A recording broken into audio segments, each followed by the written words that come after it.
Cukuplah kasih karuniaku bagimu. Jawaban Tuhan bagi Paulus ketika dia meminta Tuhan supaya utusan iblis mundur daripadanya karena duri dalam daging yang membuat dia menderita. Tetapi justru Tuhan menjawab, cukuplah kasih karuniaku bagimu. Secara eksplisit tidak terlalu dijelaskan oleh Paulus mengenai duri dalam daging. Apakah itu sakit penyakit, godaan iblis bagi dia, atau juga serangan iblis yang tidak henti-hentinya, atau juga sesuatu yang dia hadapi yang membuat dia menderita.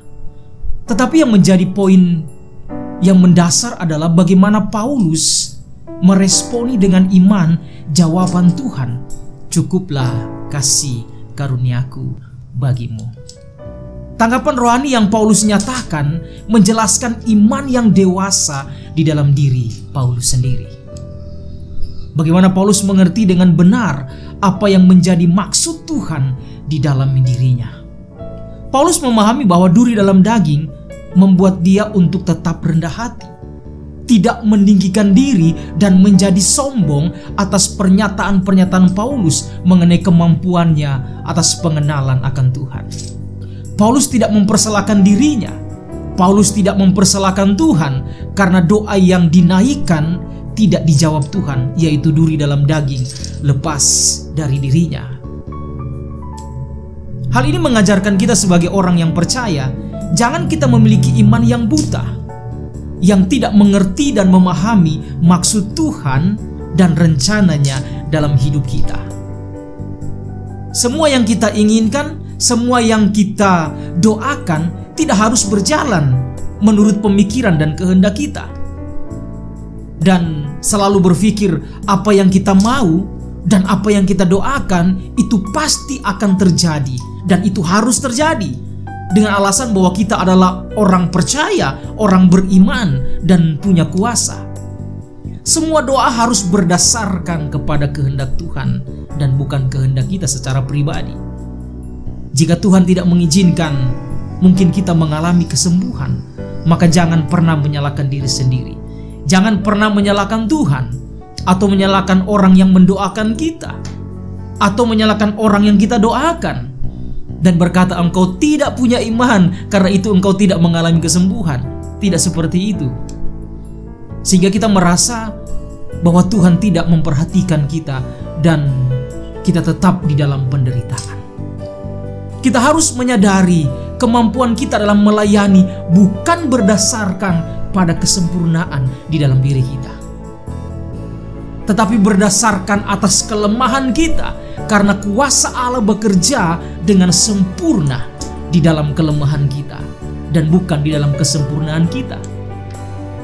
Karena itu firman Tuhan berkata, sebab justru dalam kelemahanlah kuasaku menjadi sempurna.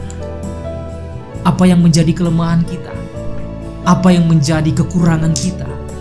Apa yang menjadi keterbatasan kita? Apa yang menjadi duri dalam daging di dalam diri kita? Yang terkadang membuat kita mungkin mengeluh untuk tidak bisa melakukan apa-apa. Dan selalu berpikir bahwa dengan kemampuan dan tanpa kekurangan, kita bangga melayani Tuhan supaya orang melihat bahwa kita sempurna.